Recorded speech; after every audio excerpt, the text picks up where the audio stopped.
That was Word. take 2. This is our second take. You guys never get the first take. Patreon. Maybe the Patreon members will. Patreon. Ladies and gentlemen, this is the Breck Latney On Air podcast. I'm Robbie Rob. Y'all go introduce yourselves. I do it for y'all. That's Damar. And this is Elijah. By the way, this episode is about Nick McWilliams. That's the artist. I was going to get to that. Oh, I'm sorry, bro. This was my turn and you shot it in the foot. You forgot. I forgot the name. I was going to ask you anyway. Oh. That's my boy, bro. You can't forget Nick. All right, guys. It's my question. It's my turn for the question. I looked up a few questions. The one that like stuck with me, hear me out. It's a would you rather. All right. On one hand is would you rather be rich, but it has to be in the past, or would you rather be a modern day middle class? Well, I think I get what you're saying. Let's go far back in the past. Would you rather be rich back in the day? Yeah, like opposed to being in the middle class today in today's society. Yeah. Okay. Can you give us an example answer? Like you could be rich in the 50s. Gotcha. Or you could be like in a healthy, or you'd be middle class today. Okay. So like, I don't have my answer yet. Someone please smack it down. I didn't think it through. I saw Mar thinking over there with their mean, really, it was. We should probably. It's a different question, honestly. I mean, because you have to think about the economy was different. You know? Yeah. Like a good $5,000 could stretch you far. Like all right, well, at certain time periods of life. Hold on, So, I'll set the rule. The rule is like you're considered rich for that time period. Yeah. Yeah. So like, obviously, the money I have in my bank account right now, I'll be rich back at a certain time. How much was that again? I don't know. No, I'm messing with you. I'd have to go with, because I don't really know. I mean, I gotta really do some research for this answer. I know. Let's if say I had to say, really, I'd give it like modern day middle class because. I mean, I don't know enough research to sit there and be like, yeah, I would definitely go into the past to be rich. I'll be 90s rich. Why not? 90s? What you gonna do with that money? 90s rich stuff. See, that's what I'm talking about. Where's that research? I'll just like. This is where that research come to hand. All right, I mean, I have every pair of overalls I can afford. And I bet, yeah. like, what was the biggest car back in the 90s? Now I'm not gonna look it up. Is there enough time? Whatever. I'll probably just be rich in the 90s. And it'll be at the point where either Biggie or Pac was alive. So I'll be rich and I'll hang out with one of them. That's if they care, yeah. That's right. true. I could pay them. I could pay them. Biggie or pay Pac? them. That's easy. Biggie. Biggie hands down, bro. Yeah. That fat wordsmith. That. I'm not going with Tupac, yo. All Tupac is good at is a conversation. I promise you. I'd rather talk to Tupac. His aesthetic was cool. That's it. That was pretty much it for me. Oh, But all I remember growing up was hearing Biggie everywhere. That was it. I didn't really hear much from Pac. I mean, granted, Pac every day, you know. You did? Yeah, I'm sorry. Grew up in the hood, so. Hey. Bro, you grew up around the corner, bro. So I was in the hood too then. Well, you gotta think I was in the neighborhood before that, so that was not fun, you know. All right, if I had to answer it, I think I'd be like, 70s rich. I don't know. I feel like you were more like fruitful with your money. You could do more things with it. Yeah. But then, I mean, I don't know if that's really true or not. You'd probably just go to a bunch of like Afro clubs. Why? Because I'm black. That's part of it. I can't. Like, I don't know. I can't. I don't know what they did in the 70s. It's hard. Maybe because that question lasted for like 5 minutes.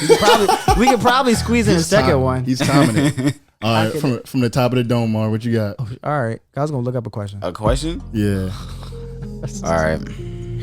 Oh, this beat about to get hot. Like I guess if you had to choose an artist, no matter the time period or like like status right now, Okay. who would you hang out, spend a day with? Yeah. I feel like we did this one. No, we didn't. No. Mm-hmm. Oh, okay. I feel like I'd definitely go with Prince. I got my answer. My man is a jack of all trades. Do we have to do musical all I got. stuff? They don't have to be We musical. just hang out. I'm hanging out with Will Smith. Why? Because have you seen? He you- portrayed himself as super fun and wise. So I want to hang out with Will Smith, yo. Trying to be at the playground? Spending most For the of rest your of my days? days. Yeah. I guess so. Oh, that's not the one. Yeah, I remembered it too. Okay. It sounds like the Friends laughter. All right. One of the questions. What was Mars?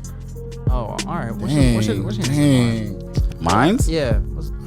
I guess despite the like language barrier, I'd go for like Utada. I would love to hang out with Utada for Why? for a day. Utada you know? Hikaru? Bro, You gonna try to make her fall in love with you?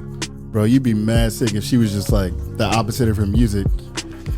She was like, this is gonna be the second time I say this name during this our show. She gonna be like, Kendra. Kenny, if you're watching right now, I'm sorry, bro. Kendra was mean. Yeah. All right, let's give this guy a call. Let's do it. All right. Well, all this extra time, you better play the guitar or something. Bro, he ain't gonna play no guitar. It's not gonna come through, right? I know. All right, let's do it. Ladies and gentlemen, we are gonna call Nick McWilliams, and we are phoning him right now. He's gonna zoom in on me. Yo, That how's was it going, guys? fast. Yo, Nicholas McWilliams. What's going on, my guy? Quick, hit the button, please. Hit the button. Oh, What's yeah, the button? You hit the button. All right. I'm in quarantine. Yeah. That's so nice to hear. That excites everyone. You I can, didn't even do anything. bro. You answered the call, bro. Yeah, it's your entrance. Yeah. You picked up the phone. It feels good to just pick up. You know what I mean? All right, sir. It feels good that somebody would even reach out to me. I'm like an outcast. I'm just. He just gets deeper. First question off the bat. How you feeling, sir? I'm doing pretty good. I'm just in quarantine right now. I'm trying to lay low because I just got back from California. So I'm trying to, protect older people and not be an idiot. You know what I mean? Like Yeah. not be out in the Yeah. and Did you pick up any new hobbies while in quarantine? Everyone else did. I think for me, just getting better with production was my goal. Like I wanted to practice so much. But in terms of outside of music, I did a lot of home workouts that kind of sucked because they were I had one dumbbell and it was 25 pounds and it was awful. So I was like on YouTube, one dumbbell workout. What can I do? Dude, But yeah, so I did that and yeah. You spent a lot of time in that basement making music, huh? Yeah, I can actually show you guys around a bit. This is like where I'm working right now. This is like it's just a little setup, I got the mic here and then my laptop and monitors. Yeah. And like my keyboard's right there, my guitar's right here.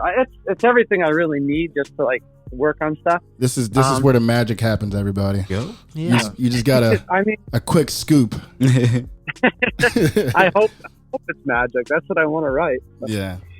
So, man, I know I've known you for so long. It's hard to even start with a question because I was there, man. I was there, and like you were always a music influence from the beginning. But like at what's that? I said literally same to you though. Honestly, like because you would show me music and then you'd show me how to listen to it, and that was what I lacked. But you know what really helped, and I don't know if you agree with this, man. It was the weed. No.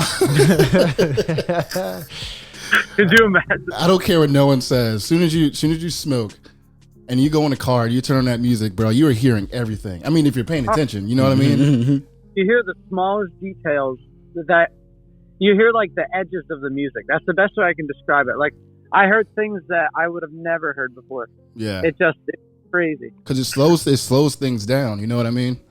Oh, absolutely. But since you've always been that music guy, at what point in your life did you realize that, you wanted to be a musician yourself? You wanted to be an artist? What inspired you? Because I know you were the music man since high school, but was that always a thing all throughout school, or was it just when you got to college?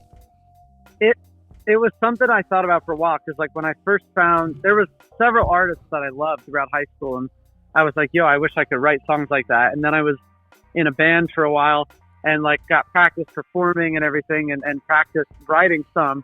It wasn't the type of music I really wanted to be writing, but I knew it would help me in some way. I knew it would help. I would benefit from it. That's how I try to look at every situation. Like, what can I learn from, even if it's something outside my comfort? What can I learn? What can I take away from this? Because it'll help me in the long run. And that's exactly what I did with that. And then once that ended and everything, I really wanted to focus on how am I going to get my solo career, like working with people and get it going really, and writing better songs. So ever since then, that's been my goal. Yeah, and it looks like it's been going well. You've been collaborating with a lot of people. Like, it's like, and they were pretty good songs too, man. Thank you. So like, how was and I know I'm asking all the questions, but this is my last one. So go ahead. How did you how did you reach out to the different people? You know what I mean? Like overseas. I saw you made like a dubstep song too. So how was that process for you? Jumping out of your comfort zone and having other producers, mix your vocals and make beats for you. You know what I mean? Yeah, absolutely. I think for me it was exciting because a lot of the people I reached out to, believe it or not, through Instagram, I direct messaged them, a lot of them. And I would like have like a mass message that I would just like copy and paste and send to all these different producers and just give them my Spotify account, what I have released so far, and like maybe send them like a demo or something of an unreleased track and say, hey, would you guys be interested in this?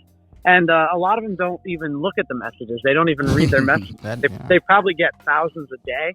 Yeah. So it's like literally impossible for them unless they just donate all their time to Instagram, which they would get nowhere if they did that. Yeah. But they just never look at them. But some of them do. And when they respond, it's pretty exciting, especially if they're interested. And that's kind of how I did it for a while. And I met this other guy named Sunroy. He's a producer from Brazil.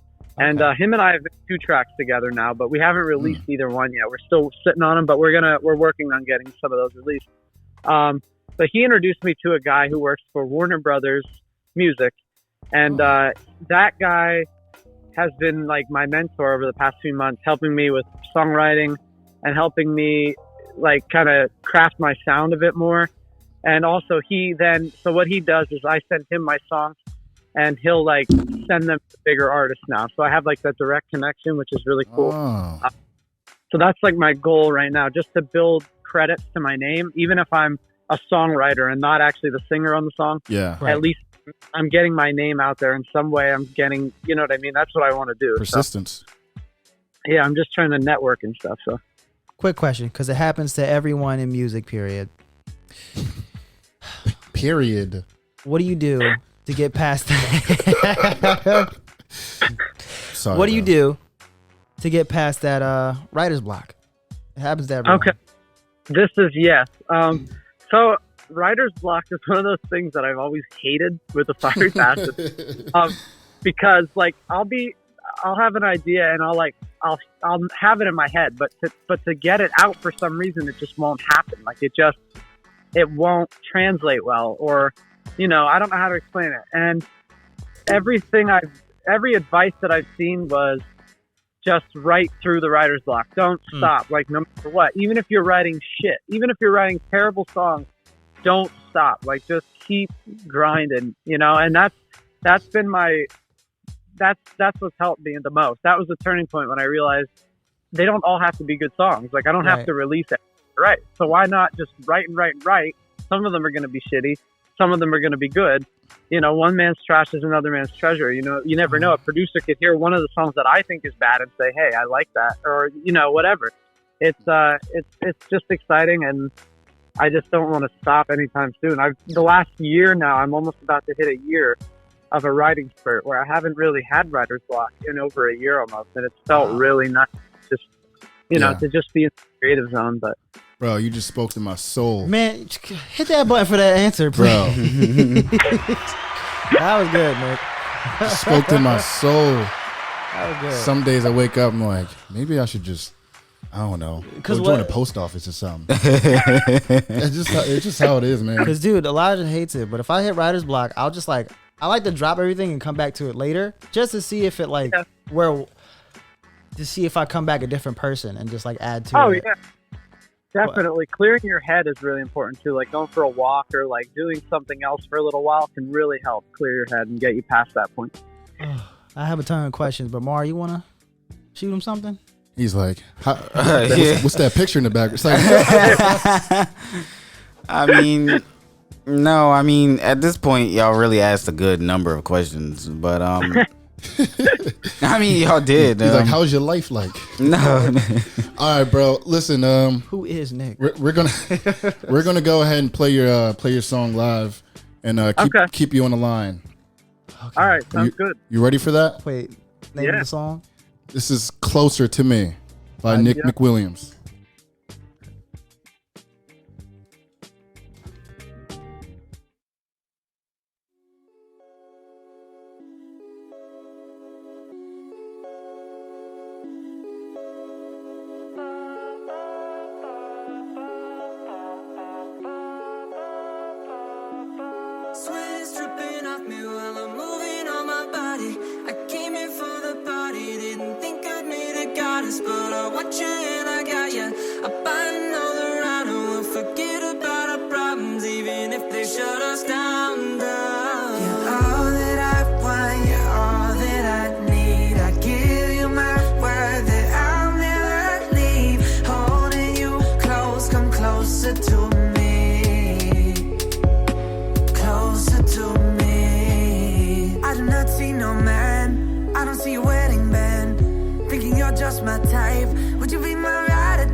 Bro. Thank you. Ladies and gentlemen, Closer to Me, bro. Nick McWilliams. And the crazy part about this is that I already listened to your song, but when it came on, and I didn't listen to it with the headphones on, bro, I just got the chills. I was like, wait, I listened to the song already. Damn. Wow, that's a good song. I know. Thank you. That's awesome. And that's a real Night Rider song. What was like who's done the production for this one? I actually did all the production on that one. Oh. That was because I'm trying to do it like I said. Yes. Yeah, you deserve that one. You said, yeah, I was working on my production during this quarantine. The quarantine was a big push for that, and just making beats almost every day, even if they were shitty, which there's a lot of bad ones, believe me. That I got that beat, and I was like, I really want to write a good song over this, or something, like an R&B, like almost like little rap verse type deal on that. And that's what came out of it. So, those 80 and I want to obviously what you laid down vocally was amazing, of course. But the 808s that you put in there, and I don't know what keys you had, but whatever plugin that was, you need to send me a link because I did like that. I gotta steal it, bro. Dude, the transitions were smooth. Ah, man, it was. So the sound at the end is actually my voice. It's my voice, right? I pitched it around in this plugin called Melodyne, which is, if you don't have Melodyne, dude, all of you, like, Melodyne is the best, I'm telling you. But like I literally recorded myself going, one time. And then I was like, I want to come up with a melody with just using those notes. And then I came up with a and I like bent the pitch around. It's so easy to do though. Like, you know what I mean? Like, you can use that app or that plugin and make something like that with it. Yeah. Production wise, where do you usually start at? Do you start with drums? Oh, production wise. Yeah, I usually start. See, I usually have to hear the chords first because I like focus on the songwriting so much anymore. Like, I have to hear a good chord progression first, and then like I'll write the song over that, and then I'll add drums later, and like add the 808s and shit later. But this one kind of came. I just made the whole beat in one sitting, and then I made the vocals later, like 2 days later or something. But was that a melody you had in the chamber, like you're just doing something, humming out loud? Because I usually do that. I'll hum out loud, and if it's a melody I really love, it'll stick in my memory, and then I'll try to use it later. Well, so how I've been doing it, my process lately has been like everything on the spot. I very rarely pre-write anymore. I do occasionally, but now I want to challenge myself. Whatever feels right in the moment, that's what I go with now. And it's changed my songwriting a lot because it's let me make melodies that I'm really proud of, that were sort of, I was feeling the track and I wasn't overthinking it. It just came out. So that was like that's what I've been trying to do in that track. That all happened. All those melodies were as I was working on it, which is cool, exciting for me. That's what I like to do. If you had to tell us and tell everybody, really, who your biggest inspiration is musically, who would that be? You already know. There's a few, but I think Ed Sheeran for me. Okay. Because from a songwriting standpoint, this guy has literally changed music single-handedly himself. Because when you think about other songwriters before him, he's so unique, and he opened the door for songwriters like me to write songs like that. You know what I mean? Like, he was the first of his kind, really. He was such a unique, and still is great. And people, a lot of people pin him as a pop artist now, like he's overrated, but the guy is just brilliant. No, the guy is all you got to do is search Ed Sheeran Orange Room on YouTube. Oh my! And you'll understand. You'll understand, and you'll see. Did you show me Orange Room? Bro, I showed you. Both of them. That's when he did a live performance. Yeah, he was. He had the loop pedal. Yeah, and then he was. That's what that was. Yeah, that was insanely talented. I watched that a couple times. Yeah, it was crazy. That's one of my favorite videos ever. It's so awesome. But in terms of like, I mean, I have influences in like every genre though that I love, that have, you know what I mean? Yeah.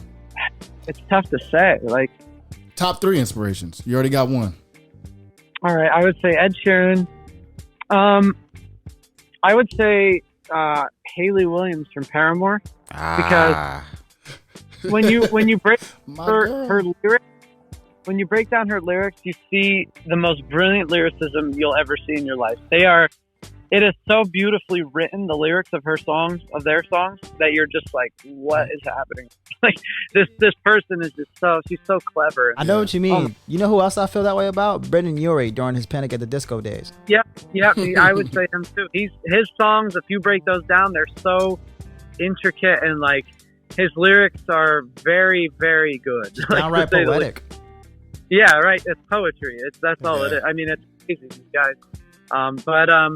And then I would say, in terms of like just music and loving music, I got to give it to Beethoven. Like, I mean, you're going to tell me one other person isn't the best musician of all time. And like, he is by far the best.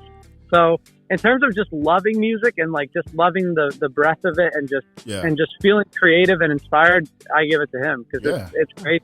The melodies this guy comes with, and that's because the melodies you come up with are pretty good, and I feel like you listen to Beethoven, definitely gives you ideas in that department. You know what I mean? Oh yeah, he's just brilliant. It's crazy. It's insane. But like, there's so many. I can go on, like Kendrick. I love Eminem. I love J. Cole.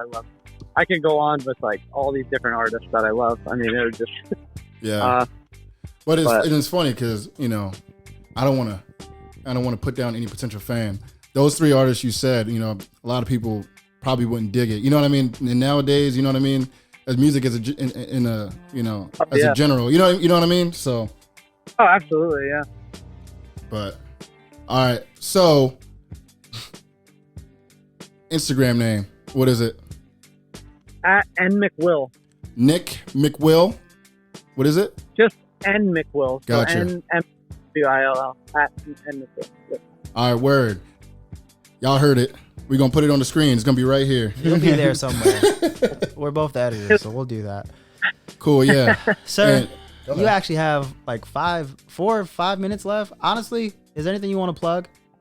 Any shout outs? Any shout outs? Anybody? Just that I have a few songs coming out this year. A few lined up. Two of them are coming out. I know for sure the dates are set in November and early December with the same artist. They're both with the same artist. Nice. He's a Brazilian producer. He's signed to Sony, and both the songs are coming out through Sony Music. So I'm excited for those. I'm trying to land more major label releases because they have the power to make songs flow. So that's my goal. You know, the more I can. So we'll see where it goes. But do you know his? Excuse me. Do you know his @2? That way the people can follow him as well. I think it's just at Encode Music. Okay. And his name's spelled ENKODE. All right, word. Gotcha. Yeah, that's what I believe it is. But him and I have 2 songs coming out. So got a release date yet? Yeah, November. Oh, that's pretty soon. November 13th, I believe, for the first one, and then December 4th for the second one. Word. So you guys heard it here first. About those days. So, those songs, and then I have a few other collabs in the works. We don't have dates set or anything like that. They're still kind of just out there, but yeah, we'll see what happens. I mean, I'm writing every day now, which feels good. So yeah, I see you working hard. You made a lot of crap, like I'm trying since the quarantine started. But yeah, cool. Yo, we're gonna be there next Friday, bro. You ready? Yes, sir. We're gonna have a fun hanging time. out. It's gonna be good. You said we're gonna drive around my house 20 times because you can't get everybody sick with COVID. No. Nick, sir, my friend of a friend, thank you for making this a fun episode. Yeah. Thank you for sharing your music with us. Oh man. Got it out, bro. All right, now get out of here. You got it out. Fun. Yo, bro, yeah, thanks for coming on, man. I really do appreciate it, and I'm definitely proud of you. And I can't wait to make music whenever we get the chance because COVID. Yeah, it's gonna happen soon. It's gonna happen. Yeah. All right, bro. All right, guys. Yep. See you soon. Take care, sir. All right. Yep. See you guys. Thank you guys for joining us on Breck Latney On Air. If you like our content, go ahead, like, comment, subscribe, and hit the notification bell below. And if you're just interested in the audio version, we're on Apple Podcasts, Spotify, and the Google Podcasts. The links are in the description below. All right.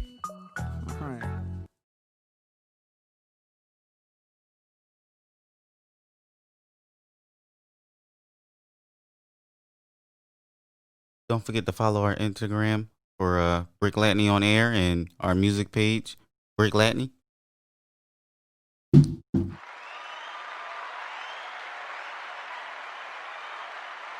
Word.